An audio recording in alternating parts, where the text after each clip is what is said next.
हम में से ज्यादातर लोग करीब करीब 100% अपने आप को कैसे संभालना है वो नहीं जानते हैं, परंतु वो दूसरे का संभालने का ठेका तो ले चुके हैं, ले रहे हैं।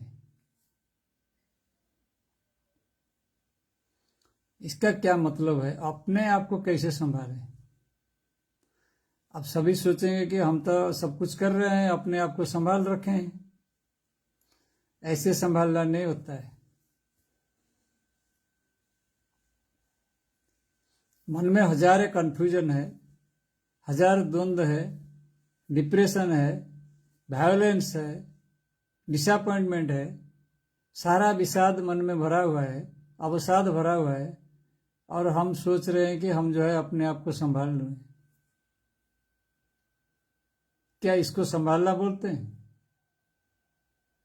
और दूसरे को एडवाइस दे रहे हैं। कहीं भी जाओ दुनिया में, देखो, अभी आंख खोल के देखोगे क्या हो रहा है दुनिया में। एक एग्जाम्पल के तौर पर ले रहा हूं, एक स्कूल में जाओ, देखो क्या हो रहा है। छोटा स्कूल में जाओ या बड़ा स्कूल में जाओ, कहीं भी जाओ, जाके देखो क्या हो रहा है। बच्चों को अगर तुम 10 मिनट अकेले नहीं छोड़ सकते हो, टीचर्स को भी अकेले में 10 मिनट नहीं छोड़ सकते हो, क्योंकि वो अपने आप को संभाल ही नहीं सकते। जब टीचर्स को छोड़ दोगे 10 मिनट बिना एंगेजमेंट का, वो लग जाएंगे अपना मोबाइल में, नहीं बैठ पाएंगे चुपचाप। कुछ काम है तो काम करेंगे, या तो क्लास में बच्चों को पढ़ाएंगे, या तो कॉपी चेक करेंगे, या कुछ ना कुछ करेंगे, नहीं तो मोबाइल में फिर लग जाएंगे कोई एंटरटेनमेंट चैनल में। संभाल नहीं पाएंगे अपने आप को। कहीं ना कहीं इधर उधर का जो है चीजें देखने लग जाएंगे, कहीं सीरियल, कहीं कॉमेडी, कहीं लड़ाई झगड़ा, या कुछ ऐसा टाइप का चीज देखने लगेंगे, या सर्कस आजकल जो चल रहा है, जो जिसको बोलते हैं बड़े बड़े चैनल में बड़े बड़े शो सब चल रहा है, वो क्या है? वो एक सर्कस है। पहले जमाने में जो है ज्यादातर जो है दूसरे जानवर को सर्कस करते थे, अभी आदमी ही सर्कस कर रहे हैं, और लोगों को भी एंटरटेनमेंट लग रहा है। छोटे छोटे बच्चों को सर्कस करा रहे हैं, हर तरीके से नचा रहा है, और वो सोच रहे हैं कि मतलब एंटरटेनमेंट हो गया, जिंदगी इंप्रूव हो गया, करोड़ों रुपया उसमें कमा भी रहे हैं। आगे चल के क्या हो रहा है? वही डिप्रेशन का शिकार हो रहे हैं। अब सोचिए इस बात को। पैसा का तो कमी नहीं है, पैसा तो मिल जा रहा है, रुपया पैसा कमाने में कोई कमी नहीं है, परंतु जो है जो मिलना चाहिए वो नहीं मिल रहा है। मनुष्य के रूप में जो मिलना चाहिए वो प्रसाद नहीं मिल पा रहा है, चूक जाते हैं। और बच्चों का भी वही हाल है। बच्चों को भी अगर स्कूल में देखोगे 10 मिनट 5 मिनट के लिए छोड़ दोगे, क्या करेंगे वो लोग? पूरा वायलेंस में लग जाएंगे, लड़ाई झगड़ा, कोई पीट दिया, कोई कुछ कर दिया, बस वही है। किसी का सिर फोड़ दिया, किसी का क्या कर दिया, बताओ। जो कुछ हाथ में मिला बस उसको इस्तेमाल, कुछ नहीं मिला तो अपने पैर लात, एक दूसरे को लात मारने लग जाते हैं। और उन्हीं बच्चों को अगर लेके तुम ग्राउंड में छोड़ दो, खेल नहीं पाएंगे, 10 मिनट खेल नहीं पाएंगे। कुछ डिसिप्लिन तरीके से उनको खेलने के लिए बोलोगे, वो खेल नहीं पाएंगे। या फुटबॉल दे दो, खेल नहीं पाएंगे, दौड़ नहीं पाएंगे बॉल के पीछे, सांस फूल जाएगा, कहीं गिर जाएंगे, कुछ नहीं कर पाएंगे, क्योंकि फिजिकल फिटनेस है ही नहीं उनका। क्रैम्पिंग हो जाएगा, फिर कुछ हो जाएगा। लेकिन वो एक दूसरे को लात मारने में मास्टर है। कुछ फेंकेंगे, लात मारेंगे, यही करेंगे। और खाली लात नहीं मारेंगे, वो जो है लात कहाँ मारेंगे वो भी डिसाइड करके मारेंगे। अभी सब देख रहे हैं ना, न्यूज चैनल से, जो एंटरटेनमेंट चैनल से सब देख रहे हैं ना, इंटरनेट में सब देख के सीख रहे हैं। कोई उसका आंख में मार रहा है, कोई उसका मतलब आंख में उंगली घुसा रहा है, या कुछ फॉरेन ऑब्जेक्ट जैसे धूल वूल फेंक रहा है, या कोई उसका प्राइवेट पार्ट में लात मार रहा है। ये सही चल रहा है। अभी जाके देखो क्या हो रहा है स्कूल में, कॉलेजों में भी यही हाल है। बच्चों लोगों के भी रास्ते में जाते हुए हमने देख रहे हैं, यही हाल है। मारपीट हो रहा है बीच में, रास्ते का बीच में खेल खेल रहे हैं, मतलब ऐसे ही टाइप का चल रहा है सब भद्दा खेल। क्या हो रहा है दुनिया में, क्या शिक्षा मिल रहा है?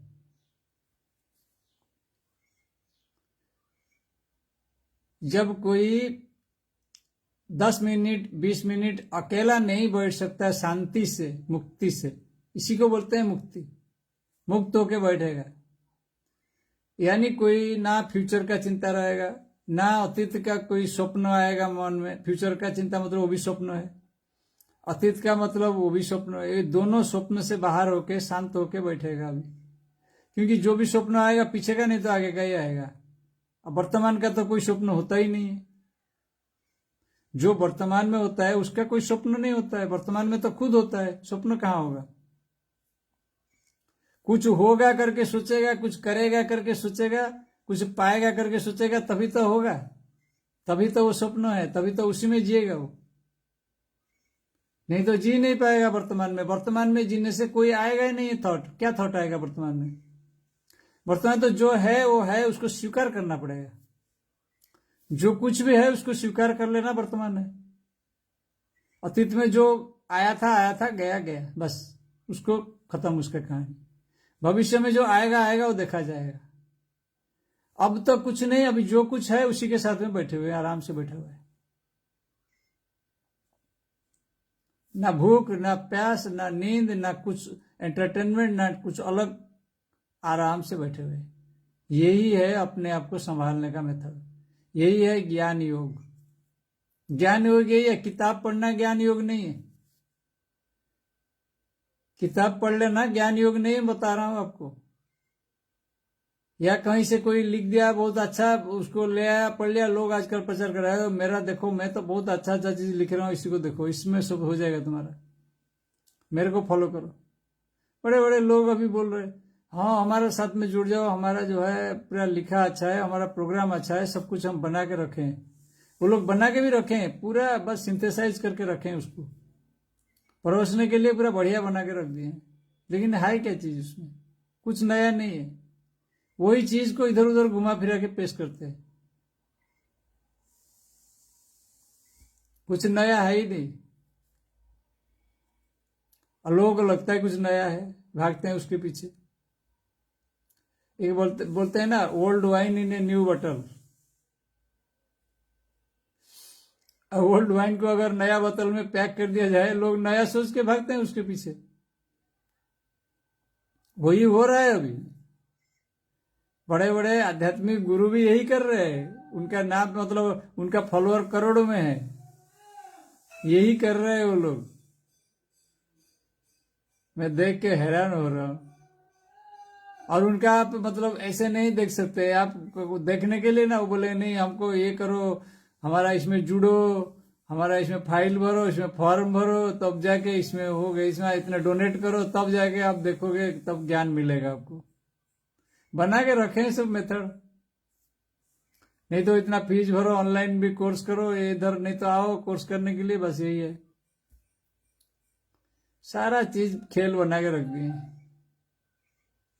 कि ये खेल क्यों बन रहा है? क्योंकि असल में हम अपने आप को संभालने में असमर्थ है।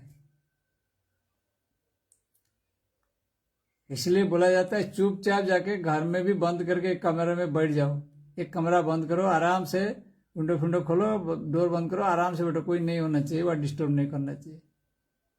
अगर तुम शांत होकर बैठ जाते हो, वर्तमान में हो, बस हो गया तुम्हारा काम, मतलब ज्ञान योग तुम्हारा तो आ गया। फिर उसके बाद में क्या है, इसको लेके सफल उपयोग करना है कर्म में, कर्म योग में उसको परिवर्तित करना है। जब कर्म में वो अवस्था तुम्हारा परिवर्तित हो गया, बस हो गया, कर्मयोगी हो गया। ज्ञान में इसको हासिल किया और उसको कर्म में उपयोग कर लिया। कर्म में भी वही शांत अवस्था आ जाएगा। कोई भी कर्म करे, कोई भी हमको डिस्टर्ब नहीं कर पाएगा, क्योंकि हम जब अकेले में थे कोई था नहीं हमको डिस्टर्ब करने के लिए। अब हम सबका साथ में है, तब भी हमको कोई डिस्टर्ब नहीं कर पाएगा, क्योंकि हम वही अकेले स्थिति ही बजाय रखेंगे। अभी भी सबका साथ है, बोलते हैं सबका साथ सबका विकास, सबका विकास होता रहेगा, तो यानी खुद का विकास हो जाएगा।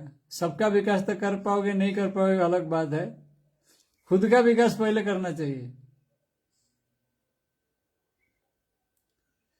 सबका साथ में जरूर रहोगे लेकिन अकेले रहोगे, ऐसा कंडीशन। ये अकेले रहने वाला जो है कंडीशन, ये कला है, यही मंत्र है, गुरु मंत्र है। इसको पहले जो है अपने ऊपर अप्लाई करके देखना चाहिए। जब तक तो यह सिद्धि नहीं होगा, यही असल सिद्धि है जिंदगी में। बोलते हैं ना वो सिद्धि हासिल कर लिए, किसी का फ्यूचर बता देते हैं, किसी का पास्ट बता देते हैं, वो सिद्धि नहीं है, कुछ भी नहीं है, 2 कौड़ी का है वो। किसी का बीमारी ठीक कर दिया, अरे आज बीमारी ठीक किया, कल फिर वो बीमार पड़ेगा, क्या करोगे? आज जो मरने जा रहे हैं उसको बचा दोगे तुम, अगर तुम्हारा पास सिद्धि है, कल फिर मरेगा, क्या करोगे? फिर मरेंगे ही नहीं कोई, तुम सिद्ध हो जाओगे, सबको बचा दोगे। ना किसी को बीमारी होगा, ना कोई मरेगा, ना कोई कुछ नहीं होगा, सबका भविष्य बता दोगे, बस कहानी हो जाएगा। फिर ऐसे दुनिया में जो जो चाहेगा मिल जाएगा, उसको ऐसे कर दोगे। सब मूर्खता है, सारे मूर्खता है सरासर। ये कहीं नहीं है हमारा उपनिषद में। ये लोगों को केवल मूर्ख बनाने का कला है बस, और कुछ नहीं। जितना भी ट्रेडिशनल नॉलेज है वो केवल लोगों को फंसाने के लिए है बस। और तोता की तरह जो है, मैं देख रहा हूँ इंटरनेट वगैरह में, अभी कभी कभी खोलता हूँ देखता हूँ, तो ये जो है वस्त्र वस्त्र पहने, अच्छी तरह से चंदन वंदन लिपे हैं, सब कुछ किए, जटाजूट धारण किए हैं, लेकिन वो ट्रेडिशन में फंसा रहे हैं तुमको। अरे भाई, तुम ट्रेडिशन से मुक्त होने के लिए आए हो, ट्रेडिशन में फंसने के लिए संस्कारों में ऑलरेडी जकड़े हुए हो, फिर फंस रहे हो उसमें, वो फंसा रहे हैं तुमको। और वो सोच रहे हैं कि हम इतने करोड़ों श्लोक याद कर लिए, हम बहुत बड़ा ज्ञानी है। क्या भाई, श्लोक याद करने से तोता बनोगे? तोता पंडित उसको बोलते हैं, तोता पंडित। तोता कोई पंडित बन सकता है? तोता राम नाम 1000 बार ले सकता है, लेकिन कभी भी ज्ञानी नहीं बन सकता, पंडित नहीं बन सकता है। ऐसे ही तुम्हारा हाल है। अगर हमें पूछोगे तो हमें गीता का 8, 10, 20 श्लोक याद होगा मुश्किल से, कहीं कभी मतलब आ जाता है। ये भी नहीं हमेशा याद करके उसको बैठते हैं। कभी कोई आया, कुछ को समझाने के लिए, कोई कुछ पूछ लिया तो बताने के लिए बता दिया। ये नहीं है कि एकदम से शुरू कर दिया 10, 20 श्लोक से। ये सरासर मूर्खता है और कुछ नहीं है। क्या है ये? मेमोरी है। तुम मेमोराइज किए उस श्लोकों को, उसको क्या फायदा है बताओ? तुम तो 5 मिनट शांत होकर नहीं बैठ सकते हो। 1000 श्लोक जो है याद रखने से क्या फायदा होगा? वो तो केवल अहंकार बढ़ाएगा कि मेरे को इतना पता है, इतना ज्ञान है, मैं तो पूरा गीता भागवत उपनिषद सब याद करके रखा हूं। ये केवल जो है मूर्खता है और कुछ नहीं है। बच्चों को भी वही कर रहे तोतापन। आजकल मैं देख रहा हूं कोई बच्चे लोग भी जो है, छोटे छोटे बच्चे, बहुत सारे श्लोक, बहुत सारे ये याद कर लिया है, इतना याद कर लिया। 3 साल का बच्चा कितना मंत्र याद कर लिया। याद करने से होगा क्या? होगा उसका एप्लीकेशन ही नहीं पता है उसको। हाँ, अगर 3 साल का बच्चा जो है अनडिस्टर्ब्ड, अनपर्चर्ब्ड अगर बैठ जाता है आधा घंटा 1 घंटा, तो मानता हूं मैं उसको गुरु मान लूंगा। 5 साल का बच्चा, 3 साल का बच्चा अगर शांत होके आधा घंटा 1 घंटा बैठ पा रहे हो, बिल्कुल डिस्टर्बेंस नहीं है, उसका मन में कुछ विचार भी नहीं है, आराम से बैठा हुआ है शांत होके, तो इसका मतलब मैं उसको गुरु मानने के लिए तैयार हूं। उसका पांव छूने के लिए मैं तैयार हूं। तब जो है उसको आगे चल के जो है समाज में जो है वो कल्याण कर सकता है, क्योंकि कर्मयोग में आ जाएगा वो। क्योंकि पहले ज्ञान में नहीं आएगा तो कर्म में कैसे आ जाएगा? और लोग क्या करते हैं आजकल, ज्ञान में कुछ आया ही नहीं, पहले से कर्म में कूद जाते हैं। पहले ज्ञान में कुछ आया ही नहीं है, ज्ञान खाली है, फिर कर्म में कूद जाते हैं। क्या होगा हालत? और बिना राम के होते हुए अगर लक्ष्मण वनवास करेंगे अकेले में, तो क्या होगा बताओ? रावण को मार पाएंगे क्या? नहीं मार पाएंगे। लक्ष्मण को भगवान राम के साथ होना चाहिए, तभी जाके वो जो है दोनों काम में आएंगे। एक ज्ञान है, एक कर्म है, सोचो। राम जो है ज्ञान है, लक्ष्मण कर्म है, सोचो। तो दोनों साथ साथ चल रहे हैं। इसलिए ऐसे भी है, द्वापर में आप देखोगे तो कृष्ण और बलराम। अब बिना कृष्ण का बलराम क्या करेंगे? कृष्ण जो है ज्ञान की प्रतीक है, बलराम जो है कर्म की प्रतीक है।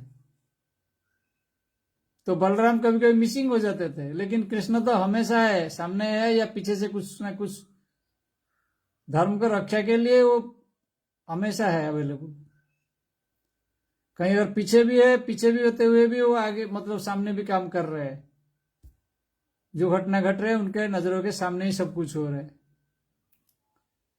तो ये चीज दिखाया गया है महाभारत में, क्योंकि जब महाभारत युद्ध हो रहा था तब भगवान कृष्ण तो थे, लेकिन बलराम जो है तीर्थ यात्रा में गए हुए थे। और जब दुर्योधन का जो है अंतिम युद्ध हो रहा था तभी आके टपक पड़े और क्या बोल रहे हैं, बोल रहे तुम लोग तो नियम भंग कर दिया। भीम को बोल रहे, भीम को बोल रहे तुम तो नियम भंग कर दिया। अरे भाई पहले का नियम कहाँ था? तो भगवान कृष्ण उनको वही बात समझाते हैं कि भाया आप क्या बोल रहे हैं, आप तो जस्ट बताते हैं, आप बता क्या रहे, आप तो उस टाइम थे नहीं जब नियम भंग किए कौरव लोग क्या क्या कर लिए पाप कर्म, तब तो आप उनको एडवाइस नहीं दिए। अब बोल रहे हो कि दुर्योधन को जो है बिना नियम के मारा जा रहा है वो। तो जब अभिमन्यु वध हो रहा था कब कहाँ थे वो, कैसे हो रहा था? एक का साथ साथ साथ मिलकर लड़ाई कर रहे थे, ये कौन सा नियम था? तो इसलिए जो है ये तो बहुत सारा एग्जाम्पल है। तो इसलिए जो है ज्ञान को साथ में रहना बहुत जरूरी है कर्म के साथ। अब समस्या वही हो रहा है, सारे लोग जिसको पूछो बोले मैं कर्म कर रहा हूं। अरे भाई कर्म कर रहे हो लेकिन ज्ञान को साथ में नहीं लिए हो। बिना ज्ञान को साथ में लिए हुए कर्म करोगे तो कहाँ खाई में गिरोगे पता ही नहीं लगेगा। यही हो रहा है दुनिया में, कर्म बहुत चल रहा है अभी दुनिया में। कर्म का कोई शुमारी नहीं है, अभी गिन नहीं सकते हो, अनगिनत कर्म चल रहा है, लेकिन क्या यूज है? फिर भी लोग डिप्रेशन में है,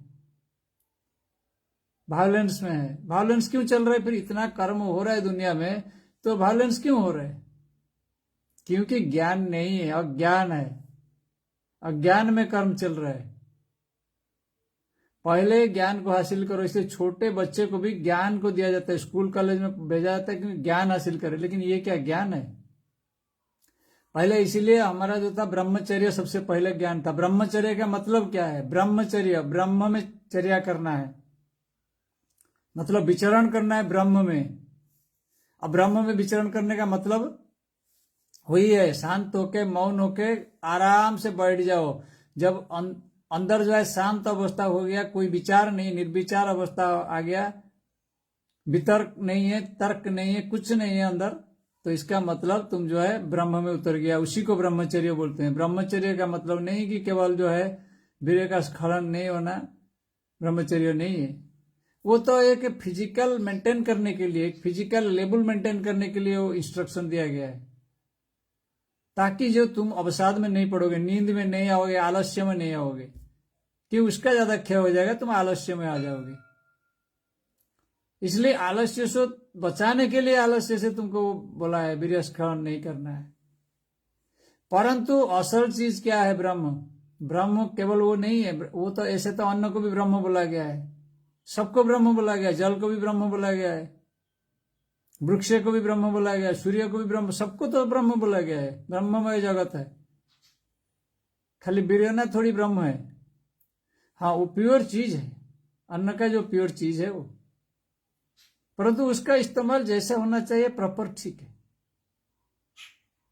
संस्कारों के वशत जो है कुछ अगर भी होता है तब भी उसको ज्यादा वेट नहीं देना चाहिए। हमको सोचना चाहिए ब्रह्मचर्य का मतलब है ब्रह्म में आश्रय होना है, ब्रह्म में चर्या करना है, ब्रह्म को आचरण में लाना है, ब्रह्म में रहना है, स्थित रहना है, वही ब्रह्मचर्य है। ब्रह्मचर्य मतलब ब्रह्म में स्थित रहना है। तो उसके लिए क्या रहना है? उसके लिए जो है पहले अकर्म स्थिति में उसको अनुभव करना है। जब कर्म नहीं कर रहे हो, शांत होके विचार शून्य होके बैठो तो उसको अनुभव में आ जाता है। फिर उसके बाद में उसको कर्म में भी उतारो। भगवान अर्जुन को यही उपदेश दिए कि अर्जुन तो सब कुछ छोड़ के मेरे पास शरण में आ जाओ, ये सब झंझट को छोड़ो, जितना सब समझ लिया, सारे ट्रेडिशन समझ गया, देख लिया सामने, सबका बुद्धि देख लिया, तुम्हारा जितने भी बंधु बांधव गुरु पितामह सबको देख लिया, तुम सबका ट्रेडिशन जान लिया, अब मेरे से ज्ञान भी सुन लिया, सारे चीज, मैं जितना योग था तुमको समझा दिया, सांख्य योग, कर्म योग, ज्ञान योग, विज्ञान योग, सब कुछ समझा दिया। अभी क्या करो, अभी ये सारे चीज जो समझ गया, उसको सबको छोड़ो, एक जगह में रख दो, उसको चुपचाप उसको सरेंडर करो, आराम से सरेंडर करो। सरेंडर का मतलब यही है कि जो है विचार से बाहर हो जाना। सरेंडर का मतलब कुछ और नहीं है कि मतलब प्रोस्ट्रेशन नहीं है कि पूरा लंबा चौड़ा होकर पांव में गिर गया तो सरेंडर हो गया, ऐसा नहीं है। सरेंडर अंदर होता है, बाहर नहीं है, इस चीज को जान लो। सरेंडर अंदर होता है, बाहर नहीं है। बाहर तो एक जस्ट संकेत है, एक नमूना है, एक सिग्नल दिया जा रहा है, बाहर से दिखाने के लिए सरेंडर हो रहा है। परंतु बाहर में अगर 1000 बार भी कोई सरेंडर करेगा, अगर अंदर से सरेंडर नहीं है तो कोई मीनिंग नहीं है इसका। बाहर से कोई आशीर्वाद दे रहा है किसी को, अंदर से जो है गाली दे रहा है, तो क्या होगा बताओ, क्या होगा? तो यही हाल होगा। तो इसलिए बाहर से सरेंडर सफिशिएंट नहीं है, वो तो 1% भी नहीं, उससे कम है। अंदर का सरेंडर करना है, विचारों का सरेंडर करना है। वही बोले सर्वधर्मान परित्यज्य, मतलब जितना ट्रेडिशनल नॉलेज तुम रखे हो, जितना शास्त्र ज्ञान, जो कुछ भी है सब कुछ सरेंडर कर लो। सब कुछ को भूल जाओ। अभी एक कुछ क्षण के लिए सब भूल जाओ, मेरे शरण में आ जाओ कि मैं ही सब कुछ हूं, ऐसा सोचो। ब्रह्म ही सब कुछ है, बस यही विचार करके मेरे शरण में आ जाओ। बाकी सारे विचार को जो है बाजू में रखो। ना अतीत है, ना भविष्य है, ना कुछ है, ना तुम्हारा शरीर है, ना मन है, ना कुछ नहीं। शरीर मन से ऊपर उठ जाओ, शरीर मन प्राण सबसे ऊपर उठो, बस स्थिर हो जाओ, शांत हो जाओ। इसी को बोलते हैं समर्पण। तो इस अवस्था को बोलते हैं ज्ञान योग का असल अवस्था है। फिर इस अवस्था को हासिल होने का बाद में यहां से जब बाहर निकल के आओगे तब तुम्हें असल ज्ञान प्राप्ति हो जाएगा, क्योंकि तुमके ब्रह्म का दर्शन हो जाएगा, ब्रह्म का सान्निध्य हो गया, गुरु का सान्निध्य हो गया, असली समर्पण हो गया। यही तो यही गुरु का समीप हो गया है, यही ज्ञान का समीप हो गया है। यहां से जब वापस आओगे तुम ज्ञान का कुंजी लेके अपने आप आओगे। अब तुम्हारा अहंकार भाव नहीं रहेगा कि मेरे पास ज्ञान है, ये भी नहीं रहेगा, मेरे पास भक्ति है, ये भी नहीं रहेगा, मैं मुक्त हो गया, ये भी नहीं रहेगा। कोई बोलेगा मैं आजकल इंटरनेट में चल रहे, कोई बोल रहा है मैं IIT क्या हूं, मैं ये क्या हूं, मैं कल्टी हूं, मैं वो हूं, मेरे को सब कुछ कर सकता हूं, फ्यूचर भी कर सकता हूं। ये सब मूर्खता है, ये रहेगा ही नहीं। अहंकार, अहंकार खत्म हो जाएगा। मैं इतना श्लोक जानता हूं, वो भी एक अहंकार है। कोई अगर बोलता है मैं इतना श्लोक जानता हूं, वो भी अहंकार है। कोई अगर बोलता है कि मेरे को भविष्य पता है, ये भी अहंकार है। अब कैसे भी बोलो उसको घुमा फिरा के। कोई बोलता है मैं फ्यूचर के बारे में सब बोल दूंगा, ये भी अहंकार है। जो कुछ मतलब ये सारा चीज जो है अहंकार है। बीमारी ठीक कर देना, ये भी एक तरह का अहंकार है। तो यह जो है सारे चीज अहंकार से जुड़े हुए हैं। इसको समझना चाहिए अच्छी तरह से। जब इसको नहीं समझ पाओगे तो क्या होगा बताओ। इस चीज को समझना बहुत जरूरी है। किस स्थिति में हमको रहना है, ये बहुत जरूरी है। हमें पता ही नहीं है अपना स्थिति क्या है, हम कहां घूम रहे हैं, स्वप्नों में ही घूम रहे हैं हम। बिल्कुल हमको स्थिति नहीं पता है, और सब हम भ्रमित करने के लिए हमको बैठे हुए हैं। यहाँ पे बड़े बड़े जटा लगा के, बड़े बड़े सब कुछ बना के बैठे हुए हैं, लेकिन हमको भ्रमित करने के लिए, ट्रेडिशन में फंसाने के लिए बैठे हुए हैं। पहले ज्ञान नहीं है, फिर कर्म कैसे है। इसीलिए ब्राह्मण लोगों को पहले बच्चे को जो है 7 साल में 9 साल में उनको ब्रह्म गायत्री मंत्र में दीक्षित किया जाता है। इसका मतलब ब्रह्मचर्य वही है। ब्रह्म गायत्री मंत्र मतलब ब्रह्मचर्य है। ब्रह्मचर्य धारण करना है, ब्रह्म में स्थित रहना है, ब्रह्मचर्य। तो ये चीज जो है पहला शिक्षा है। उसके बाद में कर्म में जाना है। कर्म में जाने से पहले ज्ञान को लेना है। इसलिए भगवान राम का जीवनी अगर पढ़ेंगे हम, किस में पढ़ेंगे? योग वशिष्ठ में, जिसको वशिष्ठ रामायण बोलते हैं। वो असल रामायण वो है, ये नहीं राम रावण का युद्ध। असल रामायण जो अंदर का रामायण है, आंतरिक रामायण है, वो वशिष्ठ रामायण है, योग वशिष्ठ है। उसमें क्या है? उसमें क्लियर कट लिखा है भगवान राम जो है बचपन में उनको वैराग्य का भावना था। वो चुपचाप बैठते थे कमरे में, क्या करते थे? वही करते थे। ज्ञान का सिद्धि हासिल किए हैं बचपन में से। वो छोटे बच्चे थे तब एक कोने में बैठते थे। उनका शरीर क्रूस था, बहुत पतले थे वो। दशरथ जी को बहुत जो है परेशानी था, उनका मन में बहुत दुख था कि मेरा बच्चा जो है बड़ा लड़का है, अरे वो तो राजा बनने वाला है, और वो बेचारा क्या है, एक घर का एक कमरे में एक कोने में बैठा हुआ है, उसका आंखों में आंसू आ रहे हैं, वो चुपचाप बैठा हुआ है, किसी से बातचीत नहीं कर रहा है, क्या होगा। तो वशिष्ठ मुनि से जाके वो पूछे कि गुरुजी मुझे बताइए, आप तो हमारा कुल गुरु है, आप बताइए क्या होगा मेरा ज्येष्ठ पुत्र का, इसका हालत ऐसा है। तो वशिष्ठ मुनि फिर भगवान राम को बुलाए, बोले श्री राम को बुला के लाओ मेरे सामने। तो वो देखते ही थोड़ा बातचीत किए, फिर उसके बाद समझ गए क्या इसका तो बड़ा उच्च स्तर का वैराग्य आ गया है, ये कहाँ है राजगद्दी वगैरह इसको पकड़ के बैठेगा, तो ये बनेगा जो है विवेकवान पुरुष, बुद्धिमान पुरुष। इसी को बोलते हैं, ये शारीरिक शक्ति नहीं है कि मतलब कोई धनुष्मान लेके चला लिया, कोई खड्ग लेके चला लिया, वो बहुत बड़ा योद्धा हो गया। ये बोलते हैं बुद्धिमान पुरुष, ज्ञानवान पुरुष, प्रज्ञावान पुरुष, वही होते हैं महापुरुष, वही होते हैं वीर। सूरवीर उन्हीं को ही बोला जाता है असल में। भगवान राम वैसा सूरवीर थे, तो हम उनका बाहर का रूप देख रहे हैं कि मतलब एक जो है धनुष्मान पकड़ के जा रहा है, ये तो सब जो है एक संकेत दिया गया है। भगवान कृष्ण का हाथ में चक्र है, ये भी संकेत है, मुरली है, ये भी संकेत है, ये सारा चीज संकेत है। और संकेत को जो है हम सत्य मान लिया है। असल चीज जो है प्रज्ञा है, और प्रज्ञा का साथ में जो विचार आ गया है, जो ऊपर से आ रहा है विचार, ब्रह्म विचार जो अपने आप आता है, हमारा अंदर जो क्षरण होता है, फिर उसको जो है कर्म में अपने आप आ जाता है। वो कर्म कैसा करना है, क्या करना है, दृष्टि कैसा होना है, वो डिसाइड होता है, अपने आप उतरता है, वो अपना मन में उतरता है, प्रकृति में उतरता है। तो वहां से इंस्ट्रक्शन मिलता है अपने आप। जैसे कोई प्राइम मिनिस्टर को इंस्ट्रक्शन दे दिए तो नीचे वो इंस्ट्रक्शन जो है पालन होगा। ऐसे ही है, जब मन जो है उसमें जो ब्रह्म में जब लीन हो जाता है तो ब्रह्म से इंस्ट्रक्शन आता है, तो वहां से जो इंस्ट्रक्शन आएगा यहां तो पालन होना है। और जब तक वहां जुड़े नहीं है तब तक आएगा कैसे इंस्ट्रक्शन। इसी को ही ब्रह्मचर्य बोलते हैं। मैं बार बार बोल रहा हूं, ब्रह्म से जुड़ जाना है, ब्रह्मचर्य बोलते हैं। आजकल लोग बड़ा भेड़की लगा के रखे हैं, ब्रह्मचर्य का मतलब ये है वो है, लोगों को घुमा के रखे हैं ब्रह्मचर्य। अरे ब्रह्मचर्य का मतलब ब्रह्म से जुड़ जाना है, एक हो जाना ब्रह्म के साथ, यही ब्रह्मचर्य है। यही सबसे पहला ज्ञान हासिल करना है, उसके बाद गृहस्थ। बिना ब्रह्मचर्य का गृहस्थ में जाने का ही मतलब खतरा ही खतरा है। अगर ब्रह्मचर्य के साथ कोई गृहस्थ में गया, फिर उसके बाद में उसको वानप्रस्थ और संन्यास बनने का मौका मिलता है, उसका जीवन जो है कल्याणमय हो जाता है। ओम तत्सत्।